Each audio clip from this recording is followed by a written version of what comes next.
सफलता की खुशी इस बात में नहीं कि जो चाहा वही मिल गया। सच्ची खुशी तो वो है जो मिला उसे ही चाह लिया। इसीलिए यारो अपने शौक बेशक बेमिसाल रखो, पर हालात जैसे भी हो होठों पर एक मुस्कान रखो। सभी देखने सुनने वालों को नमस्कार। मैं लाइफ कोच सरस कमल और आज हम चर्चा करेंगे आजकल के हालातों पर और बाकी सब आप समझ जाएंगे इस छोटी सी कहानी को सुनकर। जी हाँ दोस्तों, आज बस एक छोटी सी कहानी, ये अपने आप में सब कुछ बयान कर देगी। बात राजा महाराजाओं के समय की है, लेकिन आप बहुत आसानी से अपने आप के साथ कनेक्ट कर पाएंगे। तो जब तक मैं कहानी कहना शुरू करता हूं, आप में से जो नए हैं या जिन्होंने अभी तक चैनल सब्सक्राइब नहीं किया है, चैनल को सब्सक्राइब कर लीजिए, बेल आइकन को दबा लीजिए और कमेंट करके बताएं कि आपको हमारी वीडियोस कैसी लग रही हैं, ये कहानी आपको कैसी लगी। और दोस्तों, डिस्क्रिप्शन में दिए गए लिंक के जरिए आप हमारा व्हाट्सएप ग्रुप ज्वाइन कर लीजिए, जहां लॉ ऑफ अट्रैक्शन पर ढेरों जानकारियां लगातार हम शेयर करते रहते हैं। और अपने जीवन के हर क्षेत्र में सफलता पाने के लिए विजिट कीजिए हमारी वेबसाइट sambhavhealer.com पर और हमारे लाइफ चेंजिंग मास्टर कोर्सेज को ज्वाइन कीजिए। और अब हाजिर है आज की कहानी। एक राजा था। राजा अपने मंत्री के साथ टहलने निकला हुआ था। वो अक्सर अपने मंत्री के साथ, मंत्री जो कि उसका दोस्त भी था, उसके साथ अक्सर दूर दूर तक टहलने निकल जाया करता था। एक बार उसने टहलते हुए एक खेत में किसान और उसके परिवार को देखा। वे बहुत खुश दिखाई दे रहे थे। छोटा सा परिवार था, किसान, उसकी पत्नी और उसके छोटे बच्चे। चेहरों पर चमक थी, उनके मन में एक दूसरे के लिए स्नेह और प्यार बिल्कुल साफ दिखाई दे रहा था। ये सब देखकर राजा ने अपने मंत्री मित्र से कहा, यार मेरे पास इतना बड़ा महल है, सारी सुख सुविधाएं हैं, वो सब चीजें जिनकी लोग कल्पना भी नहीं कर सकते, और मेरे आसपास तमाम मंत्री और सेनापति, उन सबको भी मैं देखता हूं, लेकिन इतनी खुशियां हम सब में से किसी के पास नहीं है जितनी ये खुश दिखाई दे रहे हैं। ऐसा क्यों? ये क्या राज है? इस पर मंत्री ने कहा, महाराज, क्योंकि ये परिवार क्लब 99 का सदस्य अभी नहीं है। राजा ने कहा, ये क्लब 99 क्या है? तब मंत्री ने कहा कि मुझे 99 सोने के सिक्के दीजिए महाराज, फिर मैं आपको बताऊंगा कि ये क्लब 99 क्या है।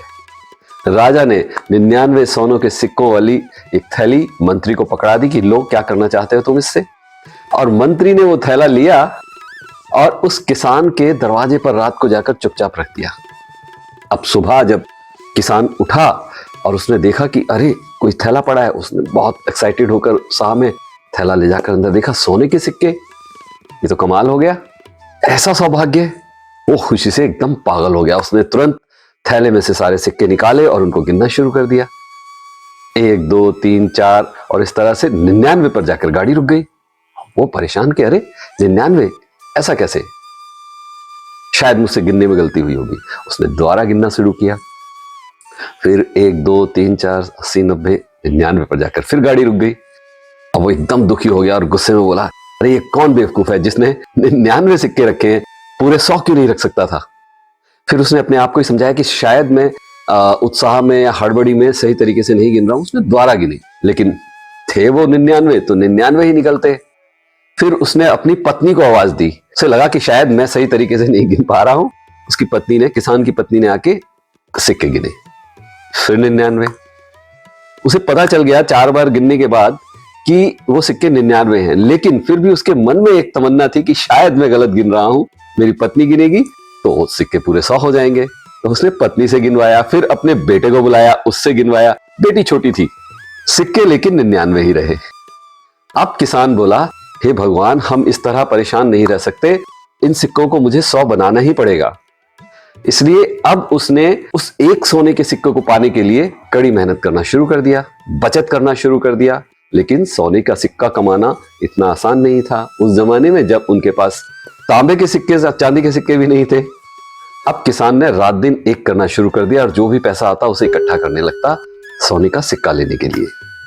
और पत्नी किसान की परेशान कि ये आदमी पागल हो गया है, हमारे पास 99 सोने के सिक्के हैं, लेकिन ये उनका कोई इस्तेमाल नहीं कर रहा, उनको खर्च नहीं कर रहा और एक और कमाने में लगा हुआ है। और इसी झुंझलाहट में उसकी पत्नी ने एक सिक्का निकालकर खर्च कर दिया। अब शाम को जब किसान वापस घर पे आया, देखा कि एक सिक्का और कम है। उसने बड़ी हाय तौबा मचाई, पत्नी को डांटा फटकारा। पत्नी ने कहा, अरे लेकिन हमारे पास इतने हैं तो। अरे तू पागल है क्या? मैं रात दिन मेहनत करके, कड़ी मेहनत करके सिक्के कमाने की कोशिश कर रहा हूं और तू सब बर्बाद कर रही है। तुमने एक सोने का सिक्का यूं ही खर्च कर दिया, अब मुझे 2 सिक्कों के लिए मेहनत करनी होगी। और किसान ने उसके बाद और ज्यादा मेहनत शुरू कर दी, घर पर समय देना बंद कर दिया और घर के खाने पीने की चीजों में भी जो था उसमें भी कटौती कर दी। और इस बीच किसान के बेटे ने तंग आकर एक सिक्का और खर्च कर दिया। अब किसान के पास केवल 97 सिक्के बचे। घर में कलेश और बढ़ गए और इसी तरह धीरे धीरे करके 6 महीने बीत गए। किसान वो 3 सिक्के पूरे नहीं कर पाया, लेकिन उनके लिए लगातार परेशान होता रहा और पूरे परिवार के अंदर लड़ाई झगड़ा कलेश चलता रहा। एक दिन राजा को फिर से याद आया कि अरे 6 महीने हो गए, मंत्री ने मुझे कहा था कि क्लब 99 क्या है वो बताऊंगा। उसने कहा कि अरे यार बताओ मुझे, 6 महीने हो गए। चलिए महाराज, कहां चलें? वहीं जहां वो किसान अपने परिवार के साथ रहता है।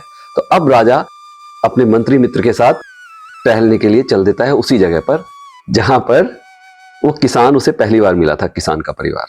वहां जाके राजा देखता है कि अरे वो किसान का परिवार जो पहले कितना खुश दिखाई देता था, आपस में इतना प्यार दिखाई देता था, सबके चेहरे लटके हुए हैं, ऐसा लग रहा है जैसे लड़ाई झगड़ा होकर चुका है, उदास दिखाई दे रहे थे। और किसान एकदम कमजोर पतला, सभी लोग बीमार से दिखाई दे रहे थे। राजा ने मंत्री से पूछा कि यार ये क्या राज है, 6 महीने में ऐसा क्या हो गया? तब मंत्री ने बताया, महाराज अब ये ऑफिशियली क्लब 99 के मेंबर्स हो चुके हैं। राजा ने बोला, अरे अब तो बताओ कि ये क्लब 99 आखिर है क्या? महाराज क्लब 99 उन लोगों का क्लब है जिनके पास 99 सोने के सिक्के हैं, लेकिन वो फिर भी दौड़ लगाते हैं उस एक सिक्के को पाने के लिए। अपनी जिंदगी में उन 99 सिक्कों का उपयोग नहीं करते। एक सिक्के के पीछे दौड़ने में 100 तक पहुंचने के लिए वो 99 को भूल जाते हैं। ऐसे में क्या फायदा उन 99 सिक्कों का? सोचिए जरा, कोई लाभ नहीं। तो दोस्तों 99 के फेर में हम अपनी जिंदगी को उदासीन बना लेते हैं।